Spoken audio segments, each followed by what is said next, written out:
തമ്പുരാനെ കോയാക്കെന്ന് തോക്കും കൊണ്ടാണല്ലോ വരുന്നത്. എവിടുത്തെ കോയാക്ക തോക്കും കൊണ്ടേ? പേരക്കാരെ വൈക്കുന്ന കാണുകയാണെങ്കിൽ വെടി വെച്ച് കൊല്ലാനാ. പേരിലെ കഞ്ചിന്റെ വള്ളം വളമ്പി തരാൻ ഒരു മനസ്സിലാണ്. പേരെ അടച്ചുടിക്കണം, എല്ലാവരും കൂടി ബൈപ്പാസ് വെക്കണല്ലോ. ഇന്ന് രണ്ടിലൊന്നും അറിയണം. ആ പുണ്യടുത്തൊന്ന് പോയോട്ടെ. അല്ല കോയാക്ക നിങ്ങൾ തോക്കിലുണ്ടോ? സജ്ജടുത്ത എന്റെ തോക്കിലുണ്ടല്ലാതെ പേരിൽ 3-4 എവിടെയാ നിന്റെ നാവ് നടക്ക? നിന്റെ തന്ത രണ്ട് തന്ത ചവിട്ടിനില്ല. നീ ആൻസപ്പൊക്കെ നിർത്തി കോയേ. അത് വെച്ച് കഴിഞ്ഞാൽ ക്യാൻസർ വരും പറഞ്ഞു. ഇത് അപ്പൊ വെറ്റണൊക്കെ മാത്രമേ ഉള്ളൂ. ആരെ ഈ തബലി മൃദംഗൊക്കെ പറ കൊടുത്ത് വെച്ചിക്കണേ? അത് പറയണേ. എന്നാ പറേ, എന്താ ഇവിടെ പ്രശ്നം? അതിന്റെ കാര്യമൊന്നും ഇവിടെ പറയണ്ട. എന്നാ പിന്നെ പറയണ്ട. അല്ല അങ്ങനെ പറയല്ല കോയ, അത് പറയണം. എന്നാ പറയാ, രമണ്ണേറ്റ് എന്താ പ്രശ്നം? ഒരു പുരുഷൻ ഏറ്റവും വലുതെന്താ?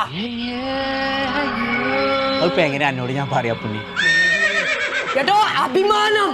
അതാ ഉദ്ദേശിച്ചത്. അതേ മൂന്ന്